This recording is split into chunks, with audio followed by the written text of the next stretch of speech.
Support for Trifles comes from listeners like you, who support us through Patreon and Substack. Bonus material, thank you gifts, and more await at patreon.com/trifles and at trifles.substack.com. And now you can enjoy some Trifles swag, mugs, notepads, and oval stickers, available in our store. Find it at ihearofsherlock.com/merchandise.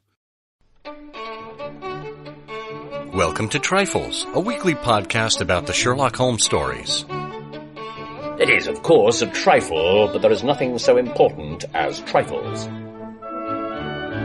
Yes, the thumb was engineered, the foot was deviled, and the Peter was black, but there are so many other details to pick apart in the stories.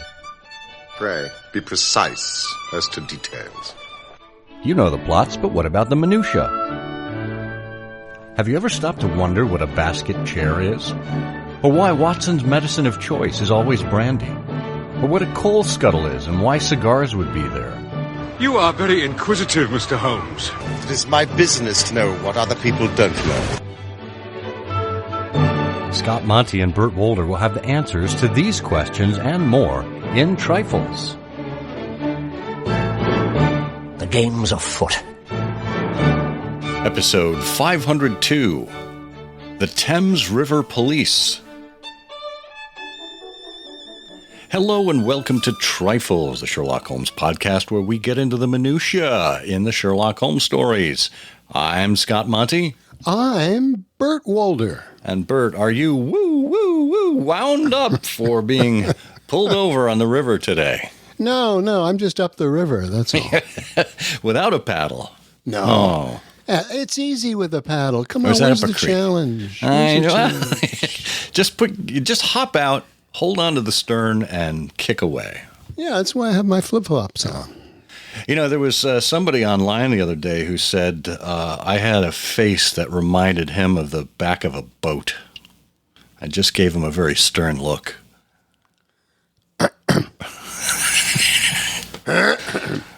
Woo! They're coming for me. Oh, my goodness. Oh, dear, oh, dear. Who knew?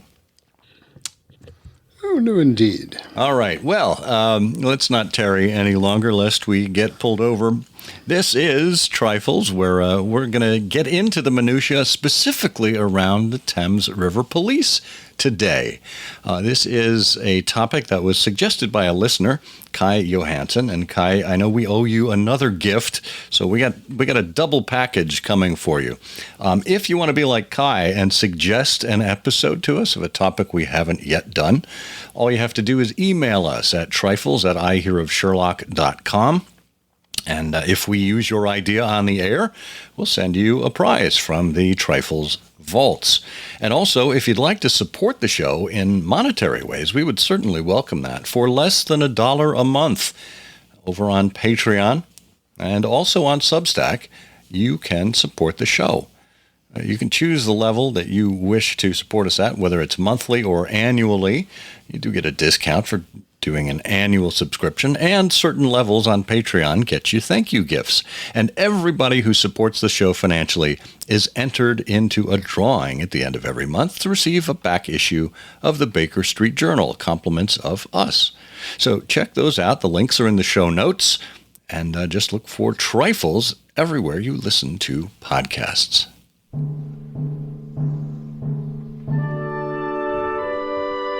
Okay, Bert, we promised people we'd be out on the river today. You're a boater from time to time, right? You enjoy life on the water. Oh, absolutely. I'm in a terrific position because I have friends who live in a sailboat, and then I have other friends, who do a lot of nautical things. That's the best way to experience boat life. You don't have to deal with the headaches and the cost yourself. It is. It's the come on along, and I say, okay. Yeah, that really is the best part. And my wife is a sailor. She's a trained sailor. Oh, wow. Yeah, well, that's she used handy. To sail up in Boston. Wow, great. Yeah. Well, sit right back.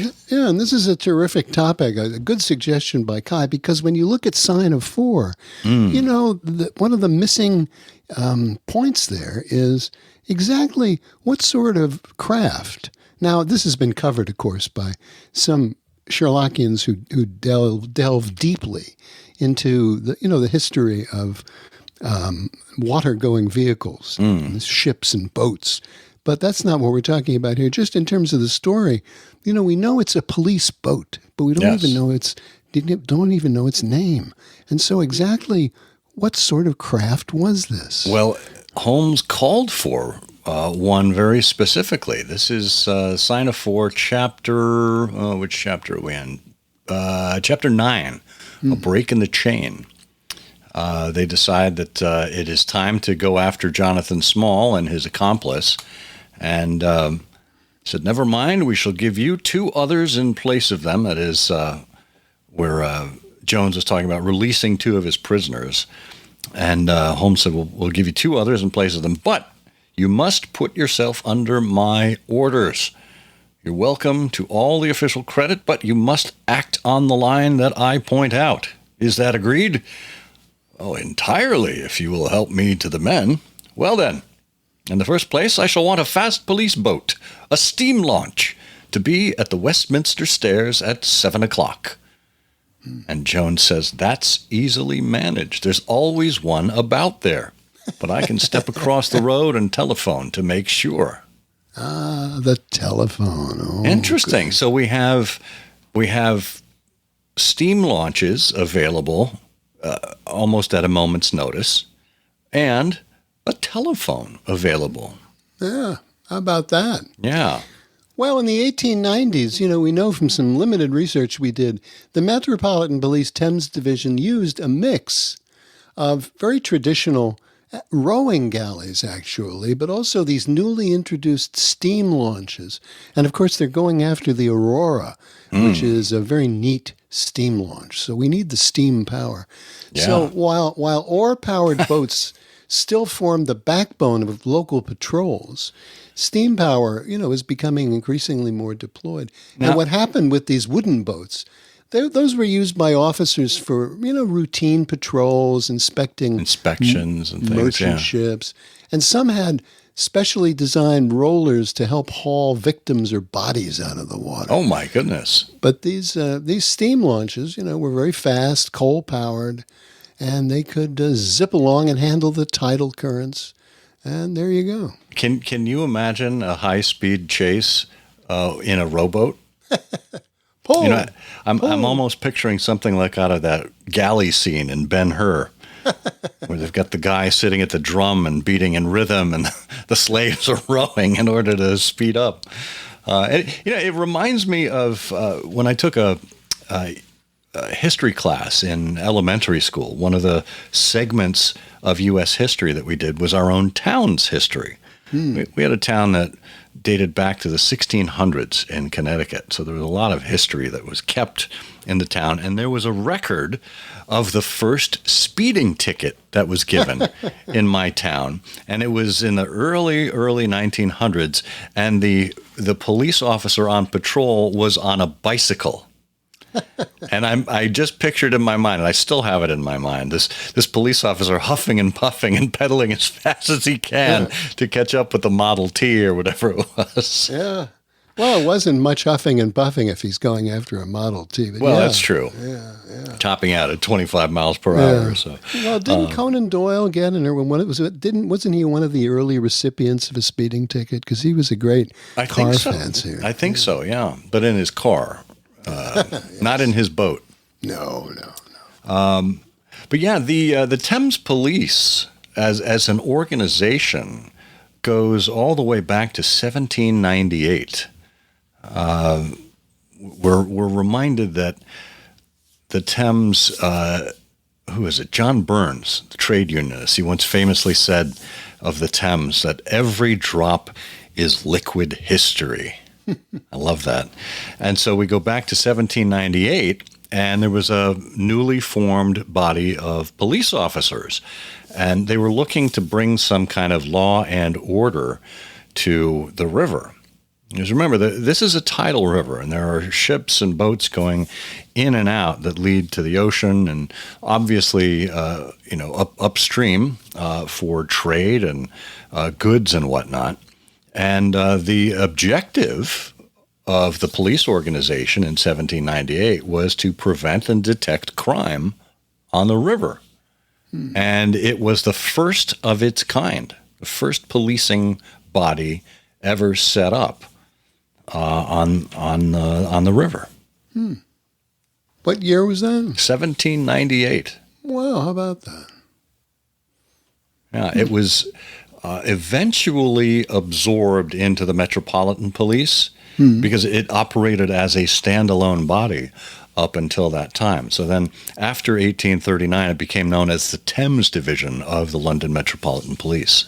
Interesting. Yeah. So, in terms of the development over time, so how did we get from this kind of sleepy little inspection and crime prevention operation in the late 1700s to almost 100 years later, when there's a steam launch on demand for Jones to simply telephone down from the corner and make sure there was one available at the Westminster Steps? Well, that's a good question that I'm not equipped to answer. Oh, well, let's explore it together, shall we? And we should be clear that the Westminster Steps are a famous location. If you've ever toured London, and as a Sherlockian, if you toured London, you were probably in the area of Westminster, the Houses of Parliament, and Elizabeth Tower, which houses Big Ben, of course. And the Westminster Stairs are, I think they are, I'm trying to think if they're known as the Waterman Stairs, but they're right on the Thames embankment. And there's a statue of Boudica, the British widow in Roman times who defended her town against the Romans. Her husband was killed by Roman troops, and the town and the land had been willed to her as queen. And she fought viciously for her rightful place. And there's a statue of her with some rearing horses that are right up in front of the Westminster Stairs. And if you happened to see the Granada version of the Sign of Four, there is a wonderful shot. This is one of the few times they came down to London to do their shooting. They did a shot starting with the statue and then panning around and kind of zooming down a little bit or panning down a little bit. So you'd be looking up at the clock tower. So very handily kind of excising all modernity out of it, but it is still there. If you wish to go and explore the Westminster Steps, you too can be exactly where Holmes and Watson and Jones departed from that October evening. Well, that's great.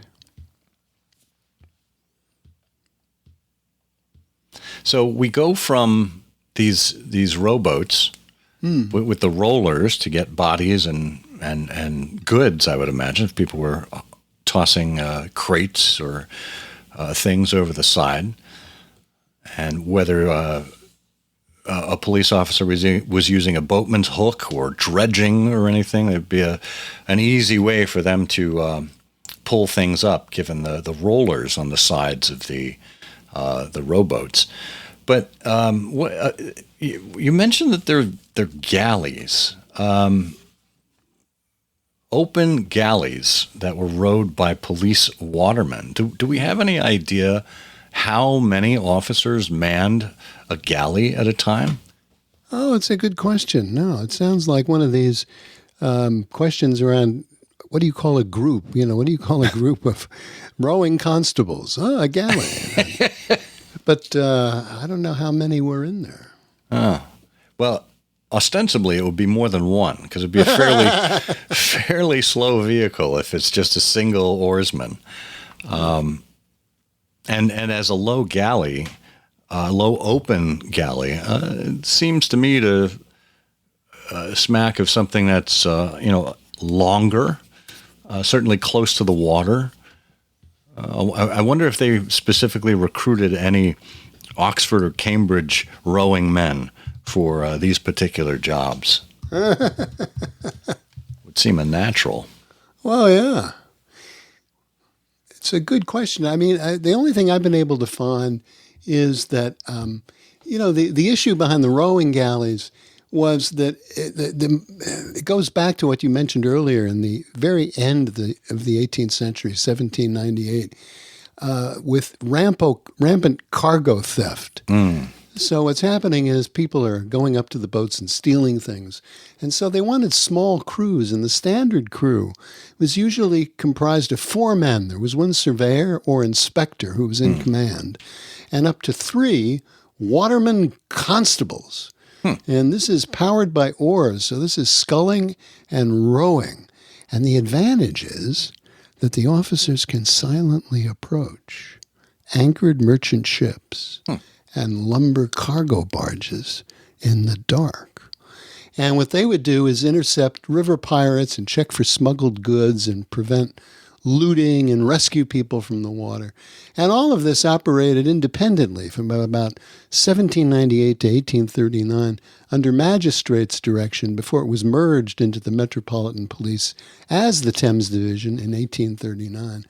And then there was a big turning point in 1878. There was a huge collision on the Thames between the Princess Alice and Bywell Castle in an area called Galleon's Reach. And inquiries showed that slow rowing galleys were dangerously inadequate for these kinds of major disaster responses and fast traffic. And that really spurred the whole idea of steam launches in the middle of the 1880s. Although apparently they still use some of these rowing galleys until around 1905, before motor vessels. That makes sense. Yeah. Well, after that establishment in 1839, the Thames Magistrates Court, which we'll talk about in just a moment, was established. The police division was built on those that had experience from the earlier force, and it was always suggested, according to our source here, which is the Thames Police Museum, that the land police were formed, and indeed their uniform suggests it, on the pattern of an army regiment, and the river police on the pattern of a Royal Navy man of war, and hence their reefer jackets and naval boaters. So if you look at the uniform of a Thames police officer, it looks quite similar to a British Navy man. And during the next 40 years or so, it brings us just within the striking area of the sign of 4, just shy of it by about 10 years or so. The rowing galleys and sailing patrols were found, adequate. And the river trades slowly became merchandised, and to a large extent, iron replaced wood. So in 1878, the loss of over 600 lives in the disastrous collision between the paddle steamer Princess Alice and the collier Bywell Castle made it obvious that at least some powered craft were necessary. And we'll have a link to the Thames Police Museum there. You can actually learn more about the Princess Alice disaster if you want. But by 1884, 2 steam launches were purchased for supervisory purposes, and then later a third was found necessary. So that's 1884. We've got 3 steam launches that were purchased, which leads me to wonder, the sign of 4 takes place in what, 1888, 89? Yeah. Ish? I think so, yeah. It's shy of 1890, we know that. But it's the late 80s. And Holmes is able to tell Jones that he needs a steam launch. So obviously Holmes is aware of Let's hope it's more than 3, because if you're inconveniencing 1/3 of the force for the force for a river chase, that's pretty telling. But Jones is able to say, "Let me step across to the telephone, and there's one usually right there, so we'll have it available to us." Yeah, interesting. Yeah. So, what do we know about the Thames Magistrates Court? The Thames Magistrates Court. Well, we've alluded to it. It has, a peculiar history. I mean, there were a series of missions that the Magistrates Court had. It's sort of judicial and preventive. But in the early days, there were just not a tremendous amount of staff associated with this. The whole process of that particular court only had about 6 constables attached to them for carrying things out. And they were a mix of constables and surveyors who patrolled day and night, who were equipped for firefighting, who did things like that. And it gradually expanded. And it was particularly in the early 1800s. I mean, in the very early days, they were bringing in people who had stolen things like, government property and done other sort of smuggling kinds of things. But, sort of grew gradually. And So they had their powers granted under the Act of 1800. The special justices were given additional powers to deal with the offenses on the river and its banks. And the quote is the divers ill-disposed and suspected persons and reputed thieves who frequented the said river and the quays and highways thereto with intent to commit felony could now be convicted as rogues and vagabonds.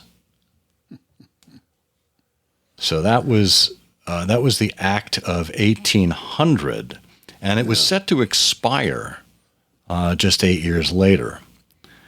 And I think there was a report that was sent to the Home Secretary in 1807 that said, in comparison with the cases of robbery and plunder brought before them at the commencement of the river police, there are but few now, and those more of petty larceny and misdemeanor than of grand larceny. And they were convinced that the same vigilance which had suppressed the thieving had also put a considerable stop to smuggling. And that had been a very organized system carried out to extraordinary heights that even the revenue officers were involved in this smuggling ring. And the magistrates' court was able to kind of oversee that and tamp it down to a certain degree. Well, the magistrates' court and so on, all of this is sort of happening. There's a lot going on, obviously, in the 19th century, particularly in terms of the organization, staffing, and management of police and police service, particularly in London. And in 1839, there was an act, the Metropolitan Police Courts Act, that brought a lot of things together. The Metropolitan Police offices, including Bow Street, and also they tried to consolidate the number of magistrates because they had plenty of magistrates but not very many staff. And so in 1839, the Thames magistrates ceased to be responsible for the control of the marine police. And that's when, of course, as you said, the Thames Division of the Metropolitan Police was formed. And that was enlarged to take in part of what was formerly in the jurisdiction of Lambeth Street, Whitechapel. And also there was a number of openings and closings of various offices. There was a police office in Shadwell that closed in the early 19th century, and they opened one in Marylebone, And that had left the Thames force responsible for a big additional area, including Poplar. And if you are, fans of, a particular English, a terrific, what's the name of that? It's just slipped my mind. There's a wonderful about the nuns of Nonnatus House in London. What's the name of that series? But that's the Poplar district, down by the docks, and they were responsible for the Poplar area. And there you go. The Thames Police Court began, and that moved to a new building. And right now, the police court is at its present site, where it was moved in 1982 in Aylward Street. So there you go. Well, I suppose we wouldn't be doing our duty unless we told you of some kind of crime that would have attracted Sherlock Holmes's notice during the time, specifically on the Thames. Probably one of the most famous cases, and spoiler alert, it's an unsolved murder. It was the Thames torso murders, dismemberment in Victorian London. It's one of the most disturbing unsolved mysteries in London's history. I think it's right up there with Jack the Ripper. On the morning of September 5th, 1893, a Thames policeman was rowing on the river, and he found the left quarter of a woman's torso in some mud off the Battersea Waterworks. On the same day, other policemen found the right side of a woman's torso floating in the water off Brunswick Wharf, and portions of lungs at Old Battersea Bridge and near Battersea Railway Pier. The next day, a woman's face with a scalp attached was found off Limehouse. Then on September 8th, a right thigh was found in the Thames off Woolwich, and a right shoulder with part of an arm off Greenwich. And these body parts were reassembled on a mechanical frame and examined by a police surgeon, Dr. Kempster. And his preliminary findings were that the woman appeared to be around 40 years old. She had thin and short dark hair, a thin mustache, and her left breast bore a scar from an old burn. And he told the inquest that the blow to the head was likely the cause of death. Well, it's amazing how sophisticated they were in those days. The doctor also turned to the inspector and said, "She's dead, Jim." And I've got a great idea for an anti-dandruff shampoo. We'll call it Head and Shoulders. I know. But they took photographs of the body. They chased down leads as best they could. They offered a reward for up to £200. But there was no breakthrough. The hands and skull were never found. And they suspect that it may have been kept as trophies by the murderer or as a way to prevent identification. But it's likely that the woman was one of the many thousands of London's prostitutes who were at risk of male violence on a daily basis. And, of course, we know what happened not too far from there in Whitechapel. About 15 years later with Jack the Ripper. Could it have been the same killer who laid in wait for 15 years? Who knows? But the proximity of the Thames certainly gives all kinds of criminals and killers an incentive to just dump the body and let the tide do what it will. Well, you're a bundle of cheer today. I'm a bundle of trifles. It is, of course, a trifle, but there is nothing so important as trifles. Please join us again next week for another installment of Trifles. Show notes are available on SherlockHolmesPodcast.com. Please subscribe to us on Apple Podcasts and be sure to check out our longer show, I Hear of Sherlock Everywhere, where we interview notable Sherlockians and share news of the Sherlockian world. You've taken my breath away, Mr. Holmes. Jones, I shall need a police launch at the Westminster Steps. The fastest you have. 2 stout men, yourself, myself, Watson, all of us armed. That is easily arranged. I will telephone the local station.